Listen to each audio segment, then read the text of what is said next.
Alors, petite vidéo pour expliquer les équations différentielles. Donc là, pour les coups, c'est d'ordre 1. Là, j'ai ma petite équation. Donc, y' plus cos de x, y égale à 0. Avec la condition initiale y de pi égale à moins 2. En fait, l'équation est déjà sous forme homogène. Donc, en fait, on peut juste la réécrire comme ça, comme E0 si vous voulez. Et ce qu'on va dire, c'est qu'on a a de x qui est égal à cos de x. Donc en fait, le a de x, c'est donc ce qu'il y a avant le y, donc ce y là. Et ce qu'on va faire, c'est qu'on va chercher donc sa primitive, donc sur i, qui est a, enfin du coup a majuscule de x, qui est sinus de x. Donc on rappelle tout ce qui est loi de dérivée et intégration par rapport au sinus et au cosinus. Donc quand je vais à gauche, c'est l'intégration, quand je vais à droite, c'est la dérivée. J'ai plus besoin de vous l'expliquer normalement. Donc la solution d'une équation homogène, c'est lorsqu'on a donc son intervalle qui va dans un autre intervalle, avec x associé à c, fois exponentielle de moins a de x, avec c appartenant à r. Donc du coup, pour notre cas, ça va être donc r qui va dans r, avec x associé à c, fois exponentielle de moins sinus de x. Maintenant, ce qu'on va faire, c'est qu'on va chercher la solution y de e, telle que y de pi égale à moins 2. Donc ici on a c fois exponentielle de moins sinus de pi égale à moins 2. Et en fait, c'est seulement si. Comme on sait que sinus de pi c'est égal à 0, donc en fait on a c fois exponentielle de 0 qui donne moins 2. Et exponentielle de 0, on sait que ça fait 1. Donc en fait finalement c c'est égal à moins 2. Donc du coup, la solution générale c'est y qui va donc de r dans r avec x associé à moins 2 fois exponentielle de moins sinus de x. Cette fois-ci, on va regarder lorsque l'équation n'est pas directement sous sa forme homogène. Donc là, on a l'équation de base. Donc ce qu'on va faire, c'est qu'on va mettre sous sa forme homogène. Et ensuite, je vais ce qu'on appelle normaliser l'équation. Donc en fait, c'est lorsqu'on a ce genre de truc à gauche de notre y', en fait, nous, on l'aime pas. Donc ce qu'on veut faire, c'est qu'on veut s'en débarrasser. Et ce qu'on va faire, c'est qu'on va diviser dans toute l'équation par ce polynôme-là, ce que vous voulez, c'est ce qu'on a du coup en fait à gauche de notre y'. Donc on fait bien attention à ce que ça soit pas égal à 0. Donc là pour le coup, 2 plus sinus de x, c'est strictement supérieur à 0. Donc on n'aura pas de mal à faire une division par ça. Donc cette fois-ci, notre a de x, ça va être donc cette forme-là. Ce qu'on a donc cos de x sur 2 plus sinus de x. Donc sa primitive sur i, ça va être ln, donc de valeur absolue de 2 plus sinus de x. Donc bien sûr, je vous remets le schéma, mais normalement, vous le savez tous. Et donc j'ai utilisé cette forme-là, car en fait, on a du u' sur u. Donc si vous faites bien la dérivée de ça, vous tombez sur ça. D'où on choisit cette primitive-là. Donc du coup, les solutions pour la forme homogène, ça va être donc de la forme de ce qui va de R dans R à x associé à c fois exponentielle de moins ln de 2 plus sinus de x. Donc j'ai enlevé les valeurs absolues car ce qui est à l'intérieur là, c'est positif. Et bien sûr, ça appartient à R. Donc là, ce qu'on va faire, c'est qu'on va rechercher une solution particulière par la méthode de la variation de la constante. Donc j'ai mis en haut ce que c'est. C'est quand on a y de prime plus a de x de y égale à b de x. Donc ça, c'est ce qu'on a de base. Donc sa solution particulière est sous la forme de x associé à y p de x, donc c de x fois exponentielle de moins a de x. Par contre, il faut faire attention. Pourquoi? Parce qu'en fait, c, c'est une fonction dérivable sur i à déterminer avec donc c' de x fois exponentielle de moins de x égale à b de x. Donc si je prends ici et que je peux le mettre à droite, donc on a en fait finalement c' de x égale à b de x fois exponentielle de a de x. Donc en fait, c de x, c'est l'intégrale de b de x fois exponentielle de a de x dx. Donc du coup, on revient sur notre équation de base. Comme tout à l'heure, on avait divisé par ça. N'oublie pas de diviser aussi par là. Donc on a x qui est associé aussi à la solution particulière. Donc en fait, on applique juste ce qu'on a vu dans ce qu'on a vu en rose. Donc c de x fois exponentielle de moins ln de 2 plus sinus de x. Donc ça donne c de x fois 1 sur 2 plus sinus de x. Donc c' de x fois 1 sur 2 plus sinus de x égale à exponentielle de x sur 2 plus sinus de x. C'est seulement si c' de x égale à exponentielle de x sur 2 plus sinus de x fois 2 plus sinus de x. Donc là, ce qu'on se rend compte en fait, c'est que là, on fait une multiplication par 1. Donc en fait, finalement, c' de x, c'est exponentielle de x. Et on sait que bah, du coup, une primitive de exponentielle de x, c'est lui-même, donc c'est exponentielle de x. Donc la solution de l'équation, c'est donc ce qui va de R dans R, de x associé à la solution de l'équation homogène plus la solution particulière. Donc on a c sur 2 plus sinus de x plus exponentielle de x sur 2 plus sinus de x. Donc en fait, on a c plus exponentielle de x sur 2 plus sinus de x. Et ce qu'on va faire, c'est que maintenant, du coup, bah, on va chercher avec la condition initiale dans laquelle on dit que y de 0 c'est égal à 0. Donc ce qu'on fait, c'est qu'on évalue en 0. Donc on a c plus exponentielle de 0 sur 2 plus sinus de 0. Donc ça fait 1. Et ça fait 0. Donc finalement, ce qu'on a, c'est qu'on a c plus 1 sur 2 égale à 0. C'est seulement si c'est égal à moins 1. Donc en fait, pour tout x appartenant à R, y de x, ça va être donc moins 1 plus exponentielle de x sur 2 plus sinus de x. Cette fois-ci, on va regarder les équations différentielles linéaires du second ordre. Donc là, en fait, on a notre équation de base. Donc on a donc y' plus 4y' plus 3y qui est égal à 0. Avec les conditions de base qui est donc y0 égale à 1 et y' de 0 égale à 0. Donc ce qu'on va faire, c'est que cette équation-là, on va lui associer un polynôme. Donc là, ça va être le polynôme caractéristique, pour lequel donc on a p de x qui est égal à x carré plus 4x plus 3 égale à 0. Ce qu'on va faire, c'est qu'on va déterminer donc son delta, son discriminant, selon comment vous l'appelez. Et pour notre cas, on a un discriminant qui est supérieur à 0. Donc ça veut dire qu'on a deux racines réelles distinctes, dans lequel on va trouver par lambda 1 égale à moins 1, lambda 2 égale à moins 3.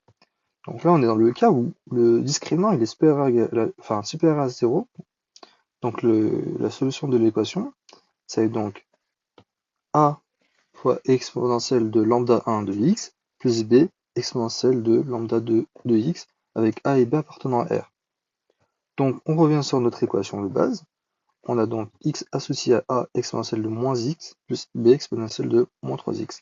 Car ça, c'était le lambda 1 et lambda 2 qu'on a trouvé ici auparavant.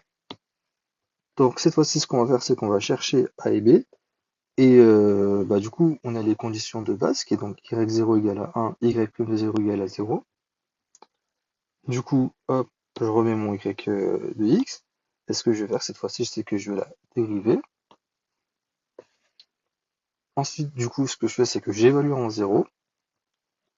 Et là, en fait, je vais avoir un système qui dit que comme ça, c'est égal à 1, ça, c'est égal à 1. Donc, en fait, on a a plus b qui est égal à 1, car c'est ce qu'on avait dit de base. Ensuite, quand on évalue sa dérivée en 0, on a cette fois-ci, donc, ici, ça fait 1, donc ici, on a moins a. Ici, on a moins 3b.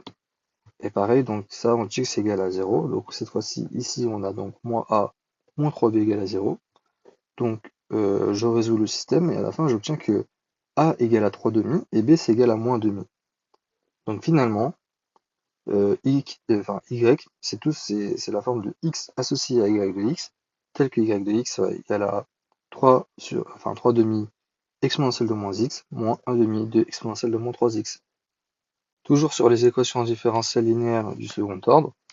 Donc ici, j'ai y' plus 2y' plus y égale à 0, avec les conditions qui est y de 1 égale à moins 1, y' de 1 égale à 1. Donc du coup, j'associe un polynôme caractéristique, donc qui va être donc x carré plus 2x plus 1 égale à 0. Sauf que ça, on connaît, c'est une identité remarquable. Et maintenant, je sais que là, on est dans un cas où le discriminant c'est égal à 0. Donc on a un lambda 0 qui est égal à moins 1. Et donc quand on est sous cette forme-là, on a donc de R qui va dans R, donc pour notre cas, avec un X qui associe A exponentielle de lambda 0 X plus B fois X, donc on n'oublie pas ce X, lambda 0 X, j'oublie l'exponentielle, et du coup avec A et B appartenant à R. Donc du coup on réévalue ça dans notre cas, donc on a donc A exponentielle de moins X plus B fois X exponentielle de moins X. Là on n'oublie pas les conditions de base qui disent qu'on est y de 1 égale à moins 1, y' de 1 égale à 1. Et maintenant bah du coup hop je remets mon y de x. Cette fois-ci ce que je vais faire c'est que je vais faire sa dérivée. Et maintenant on a évalué en 1, donc on a donc A exponentielle de moins 1 plus B exponentielle de moins 1, et y' de 1 qui est donc moins A exponentielle de moins 1. Donc, on peut revenir à ce système-là. Hop. Et en fait, du coup, on se rend compte que A c'est égal à moins exponentielle. Donc ce que j'ai fait, c'est que ça, je l'ai passé à droite, ainsi que son signe. Et du coup, maintenant, je reviens ici, c'est que là, j'ai multiplié à gauche et à droite par exponentielle.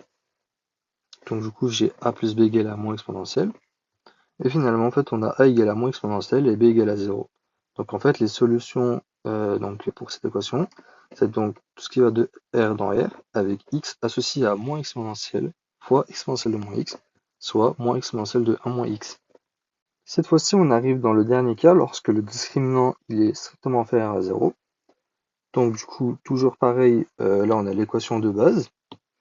Ici, on a ces conditions de base aussi. On l'associe à un polynôme. Donc là, on a x carré plus x plus 1. On calcule sans discriminant, on a moins 3, donc moins 3 inférieur à 0.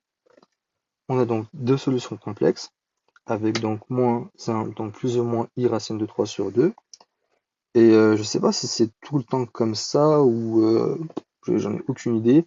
Mais de ce que j'ai vu, c'est qu'à chaque fois, on prend donc tout le temps la partie réelle, parce que ce soit dans lambda 1 ou lambda e, la partie réelle, c'est la même. Mais de ce que je vois, c'est qu'on prend tout le temps la partie imaginaire, qui est donc positive. Donc on va faire tout le temps ça, on prend pas de risque. Donc du coup, la solution de l'équation, c'est donc tout ce qui est de la forme a fois exponentielle de ax fois cos de bx plus b exponentielle de ax fois sinus de bx. Donc là, c'est le a, là, c'est le b. Et donc du coup, bah, comme je rappelle ce qui est lambda 1, donc c'est moins 1 demi plus i racine de 3 sur 2. Donc ce que je vais faire, c'est que je vais appliquer. Donc là, du coup, j'ai moins 1 demi fois x. Et là, du coup, mon b, comme j'avais dit, c'était racine de 3 sur 2 fois x. Donc voilà, là j'applique bien. Ensuite, je rappelle les conditions. Donc y0 égale à 1 et y' de 0 égale à moins 1. Donc du coup, là je remets tout ce qui est donc y de x, donc sa base. Et là, ça va être un peu plus calculatoire, car on a, comment ça s'appelle?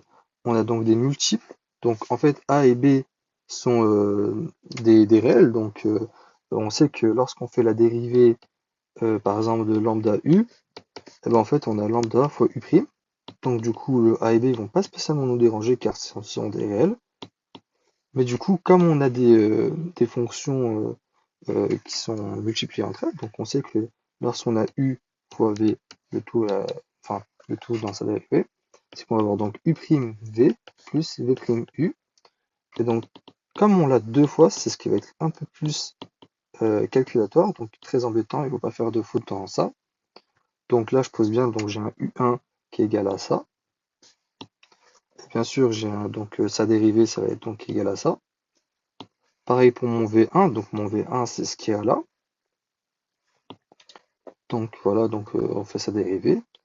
Et ainsi de suite, donc là c'est mon U2 qui est égal à ça, enfin pardon, à ça. Et là pareil, donc UV2, et etc., etc. Donc là c'est un peu la partie calculatoire où je montre le calcul. Donc en fait on a finalement Y' de X qui est égal à toute cette ligne-là. Et donc maintenant, ce que je vais faire, c'est que je vais évaluer en 0, donc y de 0, donc ça va donner donc ça donne 1, ça donne 1, pareil, ça donne 1, mais ça donne 0, et comme tout ça c'est un multiple, donc on aura tout ça qui est égal à 0. Donc finalement, ce qui nous reste, ça va être donc A. Et pareil pour le y' de 0, donc du coup, ça va donner 1, ça va donner 1, ça va donner un 0, donc tout ça, ça donne 0, etc., etc. Je vous laisse faire le calcul par vous-même si vous ne me croyez pas, mais je vous laisse vous convaincre que c'est vrai. Ensuite, du coup, comme j'ai dit qu'avec y0, on avait donc a, mais on sait que y0 c'est égal à 1, donc en fait a c'est égal à 1. Et du coup là, c'est ce qui nous restait, donc on a moins 1 demi de a, plus racine de 3 sur 2, b égale à moins 1. Donc là, ce que j'ai à faire, c'est que juste je résous le système, et finalement, ce que j'obtiens, c'est que a égale à 1, et b c'est moins 1 sur racine de 3. Finalement, les solutions de l'équation, c'est donc tout ce qui va de R dans R, avec x associé à exponentielle de moins x sur 2 fois cosinus de racine de 3 sur 2x, moins 1 sur racine de 3 exponentielle de moins x sur 2 fois sinus de racine de 3 de demi x.